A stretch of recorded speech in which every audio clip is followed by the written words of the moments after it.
My favorite camp is Camp Disneyland. So, I'm being honest about that. That's my favorite campground to go. You can't beat it when you can go to a campground and have a churro. We're going to continue on in Psalm today, Psalm 13. Psalm 13. We just kind of been going right in a row. Kind of amazing what David shares with us from the things that were happening in his life, the struggles, the ups, the downs, the forwards and the backwards, and we're going to be talking about that a little bit more today. When God seems distant, you ever felt like God wasn't around? Like you had some things going on, so there were some struggles, there were some things that you were dealing with, and for whatever reason, you called out to Him, or you wanted Him to be close, but for whatever reason, you felt far away. And David is kind of going through that. David's going through that in his life. It seems like that all the things that happened, and he was chosen to be king at a young age, and things just weren't going well at this particular time that he wrote this psalm. There was a guy who had went to hear a well-known Bible teacher, and after he heard him preach at that time, this particular person had been going through a kind of a struggle, kind of a spiritual dry spell. Anybody ever had a spiritual dry spell? Okay, great. Good. Tell you guys are real excited about that. So, and so he was asking him, what did he do when he had dry times? What kind of devotions did he, go through? What did he use when there was some spiritual dryness in his life? What did he use for spiritual talcum powder? And so he continued to ask him about these things, and he was very surprised when his answer was, I never have dry times. Insisting that he never had these particular times when God seemed distant. He kind of rebuked the person who was asking about it. And he said, if you expect nothing from God, you get it every time. And so what he was basically telling this guy was that his dry spell came from his lack of expectancy, his lack of faith. That's a possibility. It's a possibility that your faith could be waning, that you and that Jesus told the disciples who were there with him all the time, living with him for 3.5 years, he said to them multiple times, you of little faith. You've watched me do all kinds of miraculous things, and yet when I asked you to do something, you act like you can't do it. Because your faith is weak, it's small, it's minimal. It's very small. If you just had the faith of a grain of a mustard seed, minute little faith that you could say to this mountain, be cast into the sea, and it would. You can take that literally, you can take that figuratively. If you want this mountain in your life to get moved, if you and I have the kind of faith that we're supposed to have, which is just a little bit of faith. And so sometimes this is possible. But if you think about that statement for very long, and you think about the idea that I can't relate to something like that. Because I have dry spells. I have some times in my life where things aren't just going the way I want them to go. There are times when I doubt. There are times when I'm just not 100. People like to put that little emoji, 100.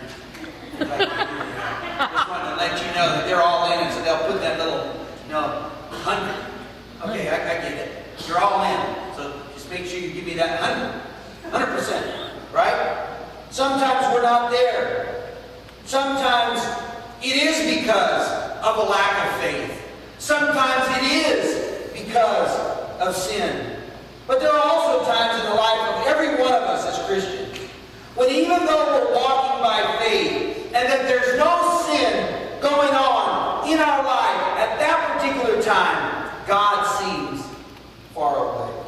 We pray, but for whatever reason, the answer isn't coming right now. We read our Bible, and for whatever reason, it's not speaking to us as fluidly or as plainly as it was a week ago, 2 weeks ago, 3 weeks ago, whatever it might be, a month ago.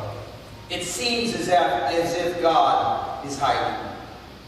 This happened to David, someone who is said to be a man after God's own heart. Here in chapter 13, out of the depths of his heart, he begins to say, "How long, O Lord, will you forget me? Forever? How long will you hide your face from me? How long must I wrestle with my thoughts, and every day have sorrow in my heart? How long will my enemy triumph over me? Look on me and answer, O Lord my God. Give light to my eyes, or I will sleep in death. My enemy will say, I have overcome him. My foes will rejoice when I fall. But I trust in your unfailing love. My heart rejoices in your salvation. I will sing to the Lord, for he has been good to me." Let's pray. God, I'm grateful for who you are. I'm grateful for how you touch us and bless us. I'm grateful for your word. I'm thankful for it. I'm thankful for the example of the life of David, the good and the bad and the ugly of David. I'm glad that you printed it out for us so that we could see a person who has struggles, a person who has doubts, a person who's dealing with failure, a person who's dealing with issues, a person whose life isn't perfect, a person who deals with life. And when he's dealing with life, he begins to cry out to you and ask you, God, how long will this last? Sometimes, Lord, that is the cry of our hearts. How long will this last in my life? God, today I come to you thanking you for who you are, thanking you for your grace and mercy and love, giving you praise and glory and honor for your greatness and your majesty. I pray that you help me to preach today with passion and power and boldness. And help me, Lord, to preach today as if I would never, ever get to do it again. In Jesus' name, amen. So here he is, and he's crying out to God. He's crying out this haunting cry over and over again, how long? No indication in these verses that David has sinned, but his enemy is about to get him. In spite of repeated prayers, in spite of repeated crying out, God seems at this particular time unavailable. Have you ever been there? Have you ever been there when you've cried out and for whatever reason God is not answering right now? We're desperately asking God to do something, to intervene, and it seems like God is on an extended vacation. Psalm 13 tells you and I what to do when God seems distant. It's broken up into 3 parts: the problem, the petition, and the praise. These seem to decrease, these different breakups, they seem to decrease in their magnitude or turmoil. David cries out in anguish, then he offers a more gentle petition, and finally he winds up resting in joy, knowing that God will answer him. Franz Dislas says it very well. He says, this song, as it were, casts up constantly lessening waves until it becomes still as the sea, when smooth as a mirror, and the only motion discernible at last is that of the joyous ripple of calm repose. When God seems distant, you and I must call to him and trust in his unfailing love. When God seems distant, you and I must call on him and trust in his his unfailing love. Here's the problem. The problem is David's not feeling close to God. Right now, he's feeling distant. Right now, he's feeling separation. Sometimes when our children leave the nest, we have separation anxiety. Sometimes we have rejoice anxiety. You know? Sometimes we have separation anxiety from whatever it might be. From this, that, or the other. In this particular situation, David is having anxiety over the fact that he feels separated from God. He doesn't know the reason why. He doesn't know why his enemies are winning. He doesn't know why everything's not going great. And he's crying out to God, God, how long will this last? How long is it going to keep going on? How long are my enemies going to keep winning? How long is this going to take place? When are you going to stop it? When am I going to feel better? When are they going to quit kicking my butt all over the place? When is this going to happen? God's distance in the face of the prominence of the enemy results in turmoil in David. David's God seemed distant. It seemed as if he was forgotten. It seems as if this time is lasting forever. One of the hardest things to do is what? Wait. Why do we hate the DMV so much? Wait. Besides that it's hell on earth. Okay? If you're a DMV employee, God break you down. Why do we hate it when we go to a drive-thru and it's supposed to be a quick meal that we have to wait in line? Why are we waiting for this one person to take 20 minutes to make their order at the drive-thru? And then we just see bag after bag after bag after bag just come out the window. And then bags go back in the window. And then bags come out the window. Why? Because we don't want to wait. We don't want to wait. We've talked about this over and over again. We don't want to wait by taking milk and putting it in a pan and watching it boil and put cocoa in it for hot chocolate. So what do? We steam water and throw a packet in it. Then who knows what it has? It's got fake marshmallows in it. We're putting fake marshmallows in our hot cocoa. You know why the elephant sat on the marshmallow? So he wouldn't fall in the hot chocolate. Come on! It's a word for you, Rich. All right. Thank you. All the time when things like this are going on, guess what? Time just drags. Have you ever been at work and you're not going, and work is not going so well, and you turn around and you look at the clock and you think you've been there for 3 hours and you've been there for 45 minutes. You turn around. I've had that when I've had sleepless nights, and I turn around and I look at the clock and I think, oh man, it must be like 4 o'clock in the morning. I look at it's like, I went to bed at 11, I look, it's 12:30.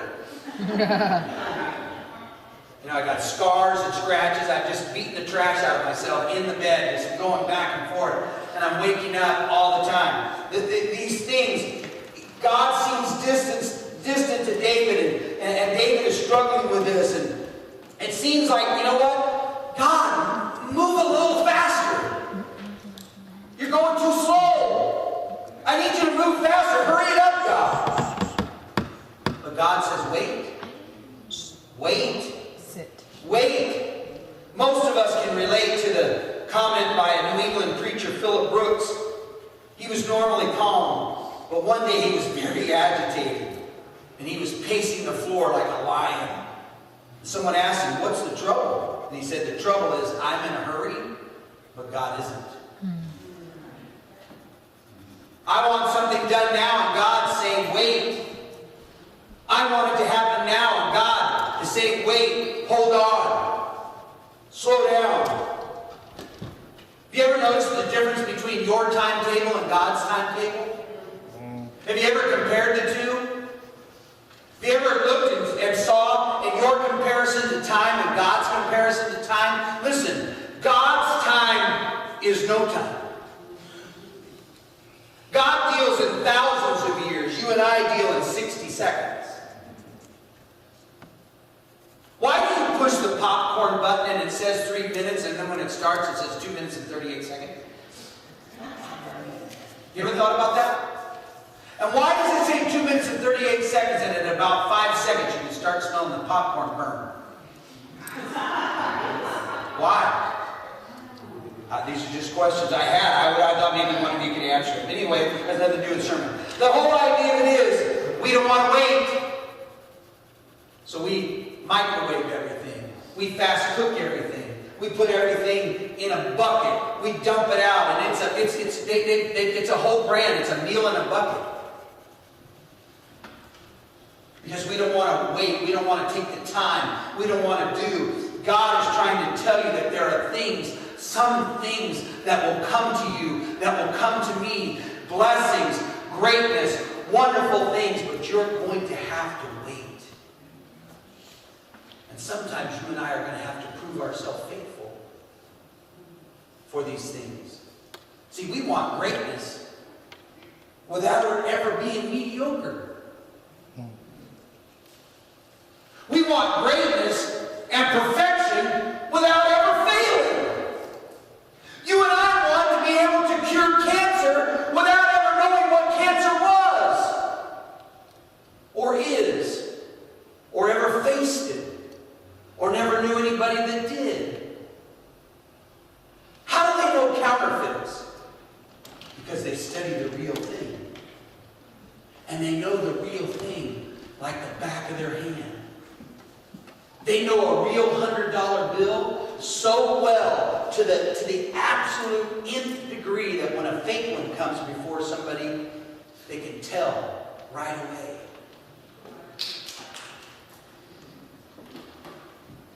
Many of us try to figure out these things and we don't know what the truth is. So when a lie hits us right upside the head, we don't know which way to decipher. But if you know the truth, and you know exactly what it is, and you know it frontwards and backwards, left, right, up, down, east, west, north, south, when a lie comes to you, you can pick it out a mile away. You and I need to realize that this is what God is trying to tell us that His timetable is different than ours. Ours is in minutes and days and years, and God's is in 10,000s of years. His is eternal. His clock doesn't exist. Joseph was supposed to be an influence in Egypt. Why did it take so long? Why did it take so long for Joseph to actually be an influence in Egypt? Why did Joseph have to get sold into slavery? Why did Joseph go to Potiphar's house and get accused of rape? Why was Joseph put in prison? And in prison he rotted there for 2 years before the cupbearer finally told the king, hey, there's a guy down there who can interpret your dream. Because that was God's time, not Joseph's time. 2 years. Remember me when you go back up there and see the king. You remember 2 years later. Why are we so much in a rush? When God clearly, Genesis 41:1, now it happened at the end of 2 full years, Pharaoh had a dream. 2 years. The Apostle Paul, the great apostle to the Gentiles. There was so much work to be done for the Lord, so little time to do it. And Paul wanted to go to Rome and then to Spain to preach the gospel. How did Paul get to Rome? He got imprisoned on a false charge. The governor in Caesarea heard his case and knew that he was innocent and kept him in custody because he knew that Paul had influential friends and wanted to get a bribe. In Acts chapter 24, verse 26 and verse 27 says, but after 2 years had passed, Felix was succeeded by Porcius Festus, and wishing to do the Jews a favor, Felix left Paul in prison. 2 years. 2 years. People were dying without Christ. They weren't building any churches. He wasn't going anywhere for 2 years.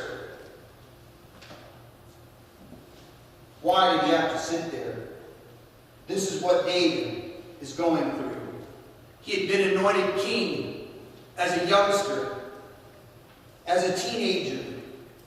He was being pursued by Saul all over the mountainside. Like game, Saul was hunting him down. David, perhaps maybe now in his late 20s. This is going on for years. God, how long will this last?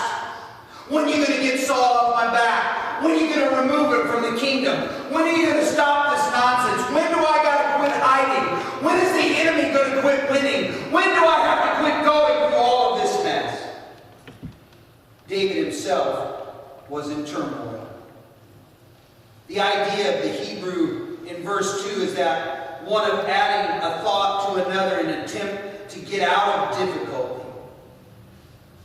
But they all failed, and they just add sorrow. At night, David made plans, and by day he tried them, but they were all failures. They didn't work. They didn't happen, causing him to have more grief. David had gone from hope to despair so many times. It was like an emotional roller coaster. He just didn't know what to do. He was like a rat in a maze with no exit. God had dropped him and walked away. It seemed as if David's enemies were winning. Saul's still the king, still living in the comforts of the palace, still telling people what to do, still having people chase David down. All of these things are happening. What made it worse? Saul was the bad guy, not David. David had a chance to kill him, and he didn't because he said he can't touch God's anointed. He actually snuck right up to him and said, guess what? I could have put a bullet in your head, but I didn't, because I didn't have a gun. I don't have swords.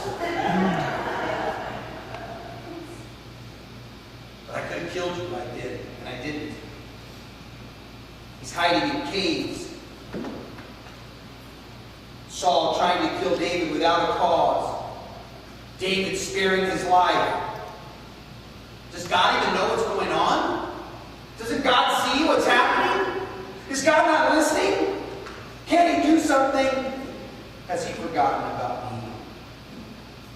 Sooner or later, you and I will all be here. Our trial will be extended. We'll call out to God, but he won't answer. We'll try to figure out how to get out of our circumstances ourselves, but it won't work. Nothing we'll try will help. Nothing we want to do will work. We'll go to the heights of hope, and then we'll go to the depths of despair. This roller coaster life. Meanwhile, those who are not following God will be lavishing in their luscious splendor, living the good life. There are two vital lessons you and I need to remember. Number one, God has not forgotten us. He has not forgotten us. Isaiah 49, 14 and 15 says, but Isaiah said, the Lord has forsaken me, the Lord has forgotten me. Can a woman forget her nursing child and have no compassion on the son of her womb? Even these may forget, but I will not forget you. Though you and I suffer through things, and we suffer through hardships, and we suffer through these timelines that we do not like, God has not forgotten his children. Hebrews 13:5 says, he himself has said, I will never desert you, nor will I ever forsake you. It does seem like sometimes that God forgets us. We're out here. We're doing our thing. He forgot Joseph. He forgot Paul. He forgot David. All of them shut up in unpleasant circumstances, seeming like God had forgotten when he hadn't forgotten at all.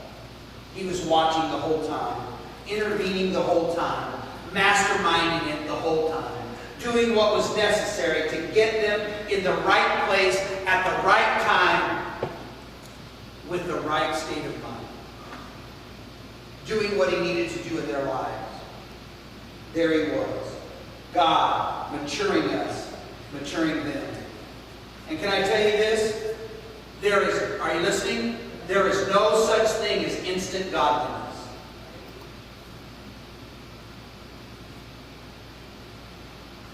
See, this is what we do in the church sometimes. We see somebody get saved and we expect them to instantly, like we expect our cocoa, instantly to be godly. Godliness is a process. Oh, hey, I know there's forgiveness.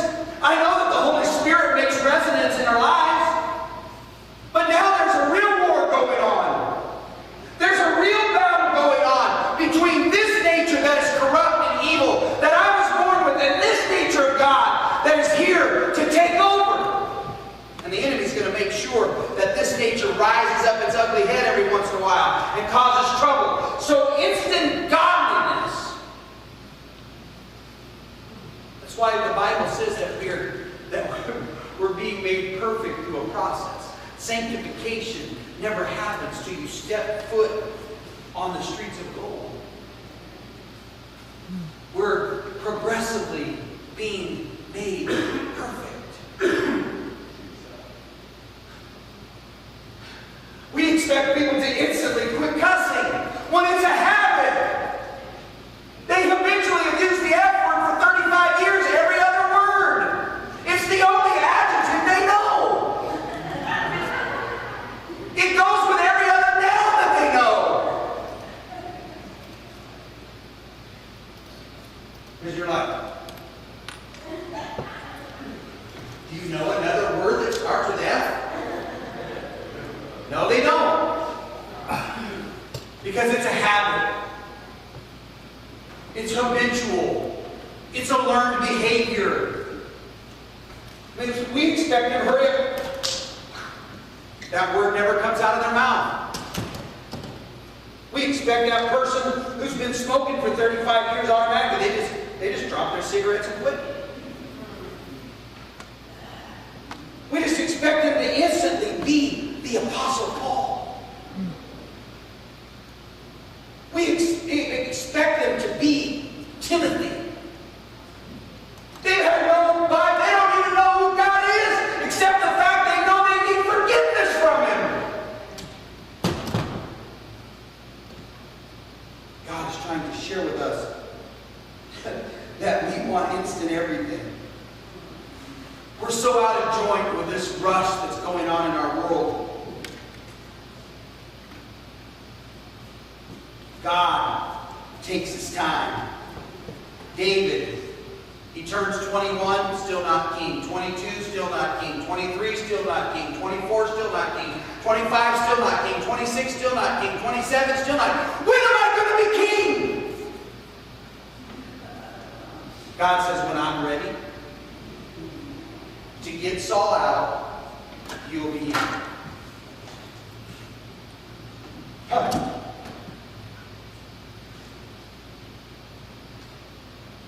The petition, calling to the Lord. Do you know why Christians don't grow to be mature? And why they're not used in a mighty way by God? It's because when God seems distant, when God seems not close, instead of calling out to Him, they just go, oh well. Oh well. Wasn't meant to be. Nobody wants to put in the hard work that it takes. Nobody wants to put in the hard work that it takes to be committed. Nobody wants to put in the hard work that it takes to go from a saved Christian who's just been saved to an actual Bible-believing Christian who's following in the ways of the Master. You want to be a master electrician?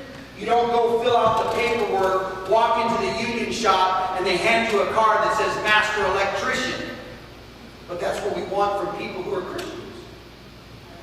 Did you get saved yesterday? Well, then why don't you know better? Why are you still making mistakes? Get.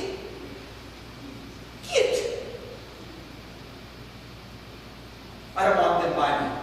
Why? Because they're bad vibes. Can I just say this? Any Christian to use the word vibe, slap. A spiritual slap.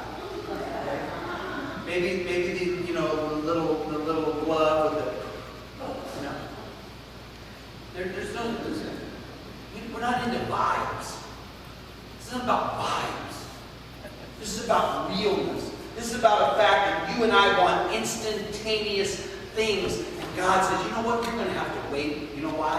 Because you're not grown up yet. And I don't want babies doing my stuff. At least not what you want. I need grown-ups to do it.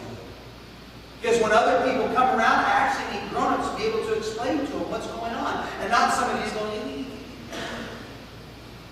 and talking baby talk. And giving excuses. We just go back and say, hey, God promised to fix the problem. He's not going to fix it, so I'm going to go try to find a book that will fix it. I'm going to go try to find something else.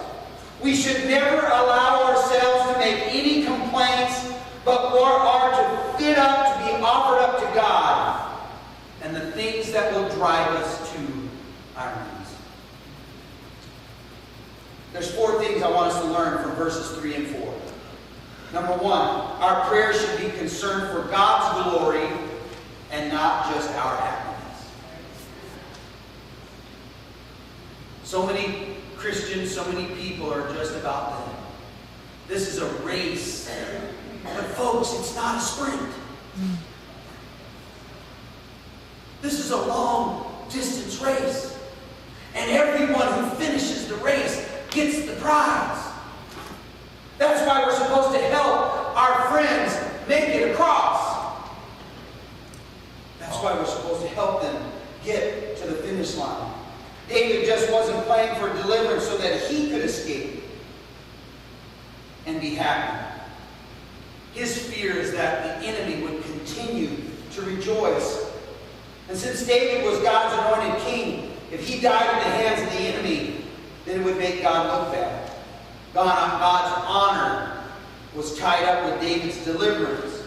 If you and I profess, as David did, to trust God alone, then our defeat becomes God's defeat. To defend his own honor, God will defend us. So, when we deal with these things, we're trying to see what God can do for us. In a time of crisis, we call out to God to rescue us, not just for our relief, but for God's glory. Things that will delight and honor Him. Second thing was we must seek God, especially when He seems distant. If there is a time that you and I really need to cry out and push out to God, it's when God doesn't seem like He is around. David was sensitive very much to God's presence, yet he had lost that sensitivity. He had lost that fervor, that fever-pitched desire of holiness in his life. You and I test our faith not when God's presence is real. You and I need to test our faith when we don't feel God. My blessing. That's when the test needs to come. When you and I, we really need to run after God. When the fervency of God isn't just pressed against our chest where it's so heavy. You and I really need to seek after God when there's an emptiness that is present against us. You and I need to chase after it, push after it, go after it. Number 3, we must keep an awareness of God and the enemy in front of us at all times. You and I, how do you know? How do you know who's your enemy when you exactly know who your friend is? You and I need to know God. Because when we know God, we will definitely know who the enemy is. We need to trust Him. We need to keep that awareness. Derek Kidner writes, awareness of God and the enemy is virtually the hallmark of every Psalm of David. The positive and the negative charge which produce the driving force of his best views. We need to keep both of these realities in front of our faces.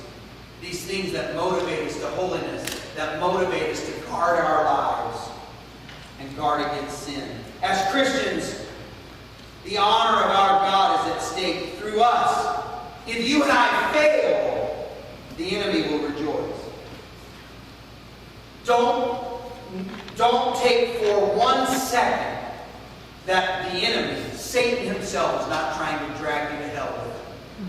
Because that's his very goal today, tomorrow, next week. He does not change. He does not change. Check it out. Dr. Howard Hendricks said this: when you are doing what Jesus Christ has called you to do, you can count on two things. That you can stake your life on these two things. You will possess spiritual power because you are in the presence of Christ. And you will experience opposition because the devil does not concentrate, hear me out, does not concentrate on secondary targets. He never majors in the minor.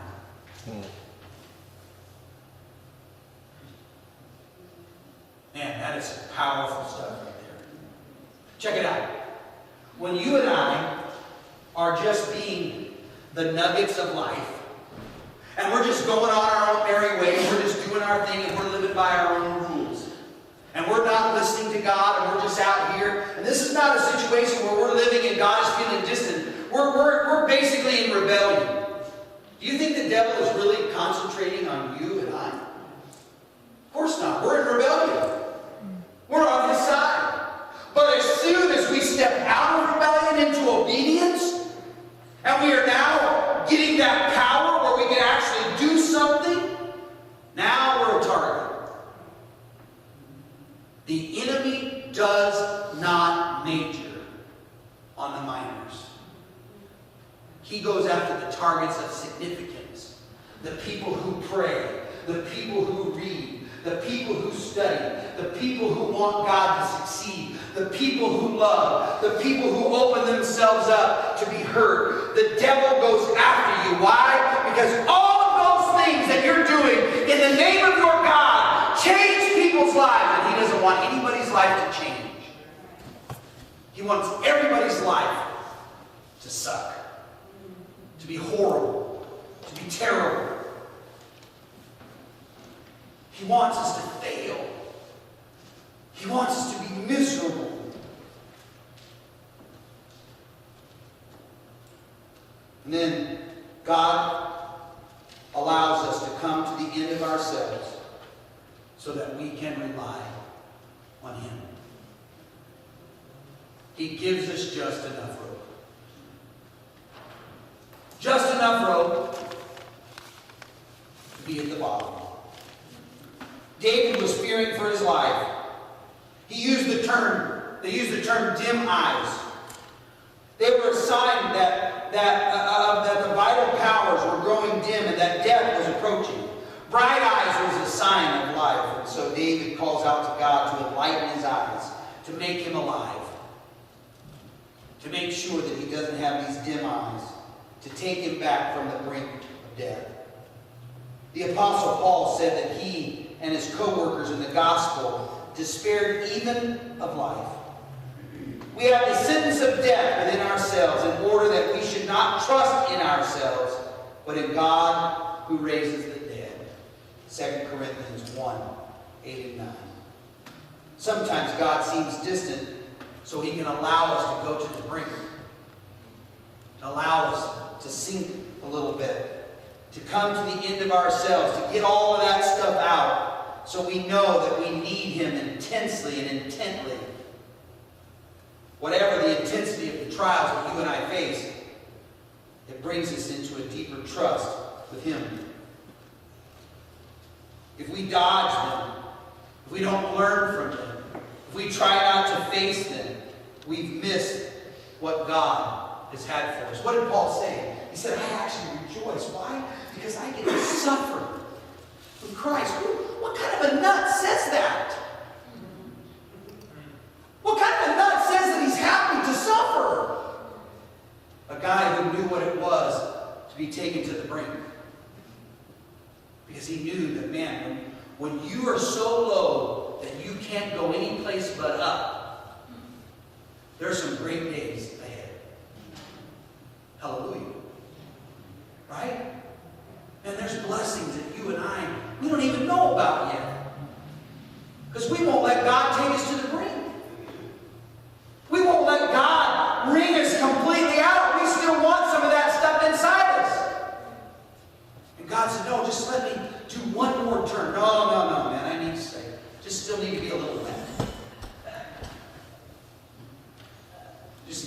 wipe my brow. No, let me bring it out just a little bit more. So I can get all of you out of here and fill it up with me. But that's the process of life, folks. It's not instantaneous. For all of our life, God is wrenching and twisting and cutting and molding and shaping into the image of a preacher.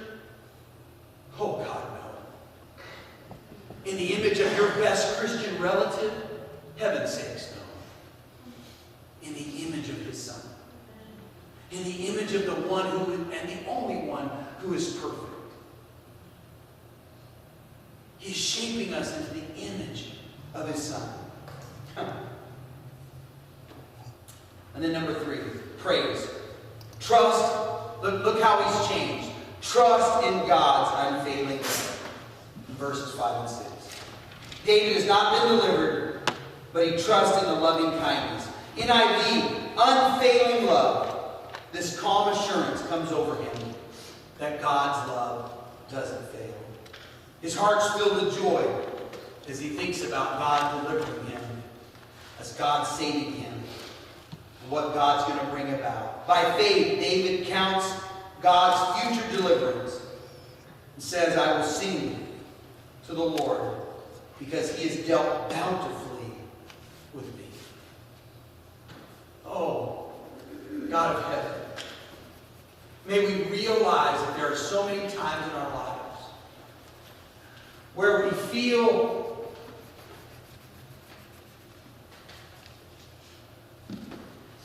I've said it over and over again. I don't own a home.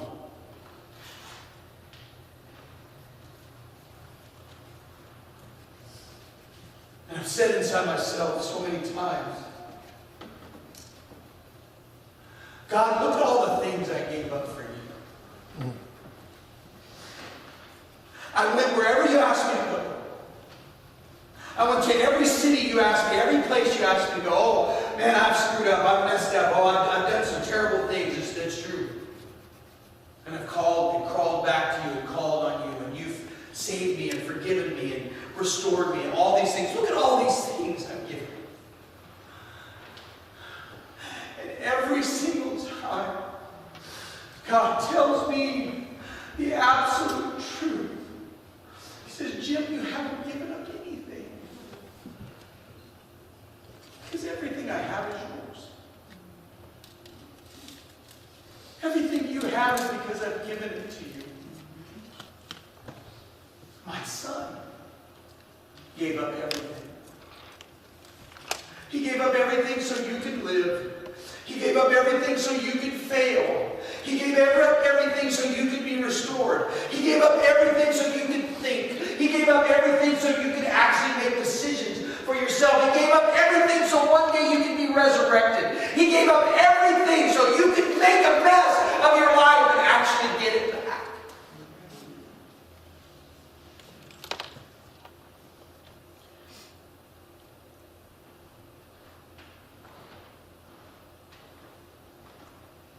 The awesomeness of our God and His unfailing love, because He deals with us bountifully. Just boggled by it. Oh man, there are days when I want to cut and run because the work is hard.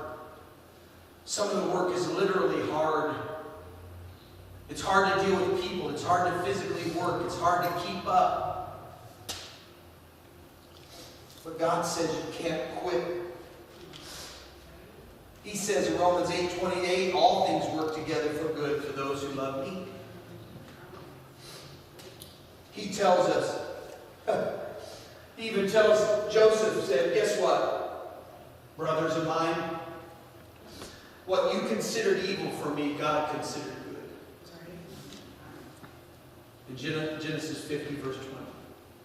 What you considered to be bad for me and evil for me, God used it for my good. All of these things. One of the main reasons people do not trust God is that they're too proudful, too much pride, and they don't want to admit their need. Or they mistakenly think that they must earn God's love. But the love that you and I get from God does not stem from any merit on our part. It does not stem from anything that you and I can do to earn it. You can't do enough good things to earn God's love. You can't do enough bad things to lose God's love. God just loves you and me for who we are, where we are, what we are, how we are. And in our whole life, He's trying to make us. He says, I promise you that wherever I find you, I promise you I will not leave you that way. I will continually try to mold you and shape you into the image of my Son. And I will do everything in my power to make sure that one day when you stand before me, I will say to you, well done, thou good and faithful servant. Enter into the joys of the Lord, which has been prepared for you. Jesus said, guess what? I go to prepare a place for you, that where I am, you can be also. You and I need to realize that God does this picture of pure grace, undeserved on our part. But since God's love stems from His unchanging nature, rather than what you and I can do in our feeble attempt at trying to bribe Him or earn His love. Charles Spurgeon, as Carrie, Vinny, and John come back. Charles Spurgeon was walking through the English countryside when a friend noticed a barn with a weather vane. And at the top of the vane were the words, God is love. And Spurgeon was saying, hey, this is very inappropriate. This is an inappropriate place for such a message. Because weather vanes change with the wind. But God's love is constant. Listen to what Spurgeon's friend said. You misunderstood the meaning. That weather vane is stating that the truth that no matter which way the wind blows, God is love. No matter what direction you're coming from, no matter what direction you're going to, God loves you. Folks, God took your place. He took mine. God took our receipt that said we owed for all of these sins, and He replaced it with His receipt that said paid in full, zero balance. We changed receipts. And now we don't owe, and He paid the price. Why in the world do we want to keep switching receipts back? Why do we keep on wanting to pay? Why do we keep on wanting to take it into our hands? Somebody's already paid. I've been to restaurants before and went to pay the bill, and somebody said, hey, somebody already paid. I didn't run out of there trying to find who it was to give them my money. Was thankful for the blessing. Right on? Let's be thankful for the blessing that God has given, paying for our sins. For God so loved the world that He gave His one and only Son, that whosoever believes in Him should not perish, but have everlasting life. And He died as our substitute, taking the penalty you deserve, that I deserve. We flee to Him for refuge. He will never turn you away. John 6:37. Let us ask God to do this for us today. Father God, so grateful, so thankful for who you are.